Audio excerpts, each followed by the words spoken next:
man maa ngi tudd Alioune Badara Diong maa ngi dëkk fii ñuy wax zone des Niayes donc maa jiite en tout cas ndaje ndaw bi nekk ci biir CNCR mag ñi bëggoon ko taxawal pour ñuy waxtaane suñu mbir comme ni ngeen ñu koy laaje tey boo ko xoolee ci mbiru Afrique nag man maa topp ci kii jiite ndaw ñi yëpp mais man lañ jox wàllu formation mooy tàggatu ndaw ñi. donc li ñu jàpp ci mbir mi rek mooy que ne benn processus bu gudd la woon ñoo xam ne di ci def ay études ba tey ñu def lancement bi liñ ci mën a jàpp rek mooy li ci gën a rëy mooy tey organisation paysanne yi gis nañ ne ndaw li kenn mënatu ko génn ci mbir mi pour mu dox wala pour mu soppaku. donc liñ ci gën a mën a jàpp tey mooy li fi génn li gën a rëy mooy ndaw ñi am nañu problème mu dugg ci suuf ba si jigéen ñi aussi am suuf moom laa bëgg wax. donc am suuf boobu nag boo duggee ci kër gu mu mën a doon rek dañ ne borom kër gi rek moom suuf bi mais ndaw li day ñëw di liggéey ci biir mais ñun gis nañ ne après les études am na ndaw ñoo xam ne dañ fay bàyyi exploitation yi di dem feneen am na ñoo xam ne dañuy ñëwaat mais am na ñoo xam ne dañuy ñëwaat autrement mooy dem wuti leneen am emploi boo xam ne dañuy mel ni ku nekk ci bureau ñu lay fay salaire ngay dimbali famille bi te doo ñëwaat. donc loolu lépp ñu ne li ko waral mooy ndaw li dafa gisul boppam ci mbir mi ndaw li dafa am complexe dafa gis ne liggéeyu mbay liggéey bu xeebu la dafa gis ne liggéeyu mbay attanu ko moom dafa gis ne liggéeyu mbay munu ci dund munu ci am soxna munu ci takk jabar munu ci am doom jënd si oto tabax ci kër yor ci boppam. donc loolu nag tant que mënuñu ko résoudre mënuñu dëj ndaw li ci àll bi mënuñu fexe ndaw li toog si tool bi mënuñu fexe ndaw li toog papaam mais day dem wuti leneen. donc recommandation yi ni ma ko waxee rek secrétaire général du ROPA wax na ko léegi gannaaw bi ñu defee ay études yu rëy génn ay xalaat joxe ay proposition liñ ci mën a wax rek mooy naka organisation yi nekk ci dëkk bu nekk réew bu nekk jël mu doon sa moomeel nga xam ne kii sa arme la boo xamante ni mën nga fa jaare faj sa problème. bu boobaa nag da nga koy jël wàcc ko ci base bi dem communiquer ak ñi nga xamante ne ñoo nekk ci àll bi parce que ñun loolu la ñuy woote. bi ci des mooy wax nañu fi ne ndaw ñi kat dañu am problème pour jot ci suuf pour mën a liggéey mën a béy donc loolu liñ ci mën a wax rek mooy ñu fexe ba famille yi d'abord ñu xam ne ndaw ñi ñoom tey dafa jot wala sax mu ngi bëgg a wees pour ñu jox leen seen place ci seen biir tool yi pour ñu leen déglu seen biir tool yi pour ñu xam ñoom ñooy ñan pour mën leen dafa tey bi ci des mooy dañ leen di jox place ci biir tool bi wala ñu fexe ba daggal leen ci wet gi foo xamante ni dañ fay mën a béy mais aussi à l'endroit des autorités mooy ñi nga xamante ni ñoom ñoo yor nguur gi ñu fexe ba ñun tey organisation paysanne li ñu comprendre ñu jàppalañ ci mooy tey ndaw ñi nga xam ne dañu nekk ci àll bi di béy yëpp mën a guñ ci wàññi ñun benn boo xamante ne nguur moo ko jox suuf yiñ ci mën a gis yëpp mooy ñoo xam ne seen pap moo am suuf dugal leen ci biir wala seen pap daggal leen kon ñooñu ñu nga fa nekk di daan seen doole jot na tey nguur gi seet nan lay ànd ak maire yi ñi ko nekkal ci gox-goxaan yi ñu fexe ba ndaw yi mën a am suuf parce que wax naa ko léegi ci tubaab jariñul dara nga indi ay milliards am financement yu bëri ni da nga bëgg nit ñi dellu ci mbay bi mais boo laa wax nit yi nañ dellu ci mbay bi na nga fexe ba na fa nekk ñu toog fa ña fa nekk bu ñu fa toogee mën ci gis seen bopp ku nekk ndakaaru bu gisee ndaw luy def mbay mu mën ko jaaxal mën ko neex ba mu ne kii de sa la mu nekk am na solo xaaral ma ñëw dem ci. kon recommandation bi ñuy joxe mooy nañu gëstuwaat exploitation familiale yi nañu xam ne tey kenn gënu leen a nekk employeur ndax la ñuy def ak seen maigre moyen fonds yi ñuy wax bu ñu leen si jàppale ñu mën a def résultat ba mbir mi dootu doon woote dem leen béyi mais ndaw yi ñooy xaacu di dem béyi ndax ña fa nekk déjà gis nañu seen bopp. maa ngi tudd Najirou Sow maa ngi jiite CNCR ci Sénégal mais maa nekk secrétaire général ROPA mooy réseau béykat sàmmkat nappkat bu Afrique de l'Ouest. lan moo gën a fës ci ndaje Thiès bi ak lan ngeen xaar dëgg-dëgg ci ndaw yi. li gënoon fës ci ndaje tey bi mooy def benn lancement loo xam ni xale ndaw yu bokk ci zone CEDEAO ci fukk ak ñetti réew dañu toogoon di xalaat ci seen mbir seen xalaat boobu nag mu ngi gën dem ci seen tekki fu ñu dëkk ci àll bi ci lool ñu am ci ay bataaxal lu ñu bind maanaam génne ci ay téere yooyu la ñu doon lancé tey ci téere bi nag ñu ma njëkk wax nañu ci daa ngeen gis ci seen doxalin dañuy njëkk wone mooy soo buggee toppatee sa bopp da ngay commencer sa bopp ci sa yëf seen doxalin mooy ñoom ñoo toogal seen bopp xalaat suñu waxee xale kan la si àll bi fan la dëkk luy jumtuwaayam luy pas-pasam lu mu bugg liggéey lu ñu ko may ban jafe-jafe la am si lool lan la si mu nekk responsabilité lu si nekk responsabilité am waa juram mooy seen waa kër lu si nekk responsabilité yi ñeneen yi si loolu lañ doon waxtaan ba génn si ay bataaxal effectivement loolu la ñu doon def lancement tey si Tour Ropa fii si Thiès. étude bi si ñaata réew la ak ndax Sénégal bokk na ci. bon fukk ak ñett kuréel béykat sàmmkat nappakat ñoo bokk si Ropa si fukk ak ñett réew yooyu juróom-ñeent réew yi bokk nañu si étude bi suñu limee si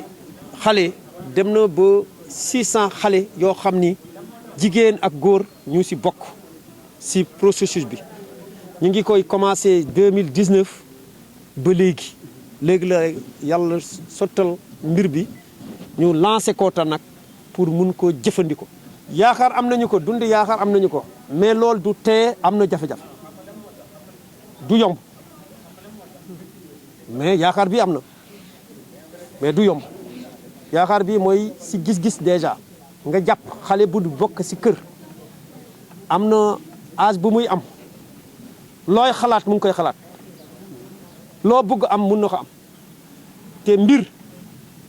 luy nit lu mu gën bëgg mooy xam am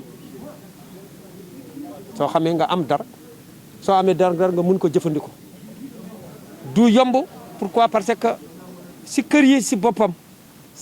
jafe-jafe yi dañ si tar boo su moytuwul du ñu jël mbirum xale au départ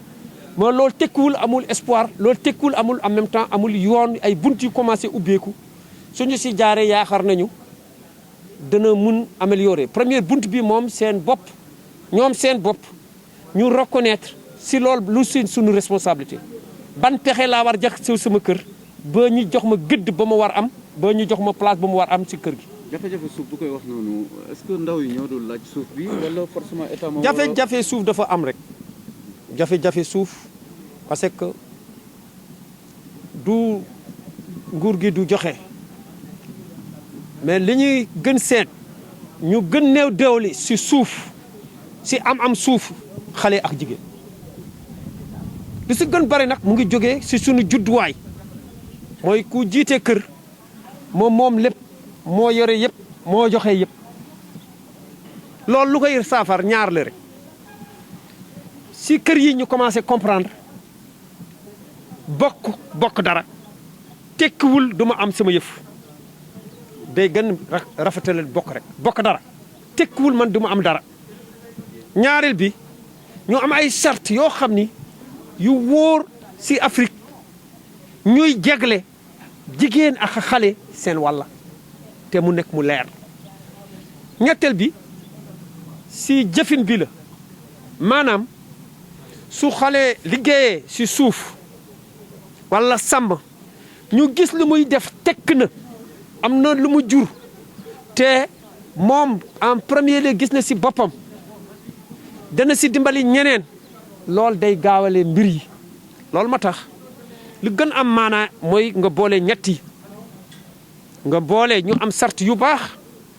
nga boole si kër gi ñu nangu bokk tekkiwul bokk tekkiwul doo si am sa walla loolu day gën dëgëral bokk rek ñetteel bi ñu mbirum jigéen ak xale man lay wax ñu xam ni ñun ñëpp def nañu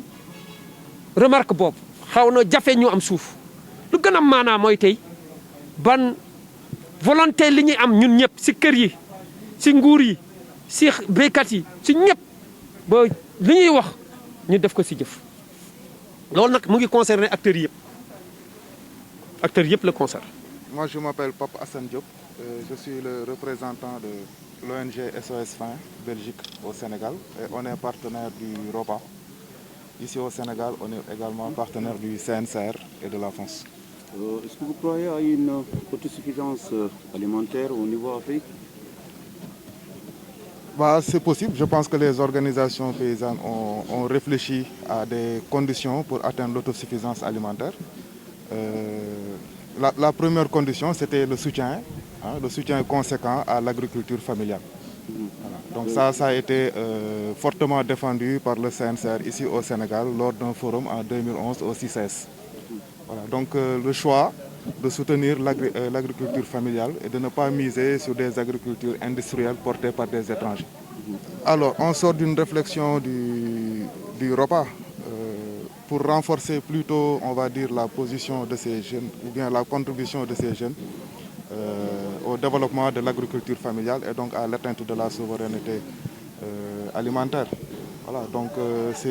disons qu'on ne peut pas dire que c'est ça la contribution des jeunes, mais en tout cas le constat est là qu'aujourd'hui les jeunes ne sont pas fortement représentés dans les exploitations familiales. Quand vous parcourez les zones de production, vous allez plutôt voir des vieux donc au niveau de ces exploitations. Les organisations paysannes ont également fait le constat, on va dire, des difficultés à renouveler leurs membres, donc à avoir plus de jeunes dans le membership, etc. Donc tout ça, c'est des constats et qu'aujourd'hui, ils veulent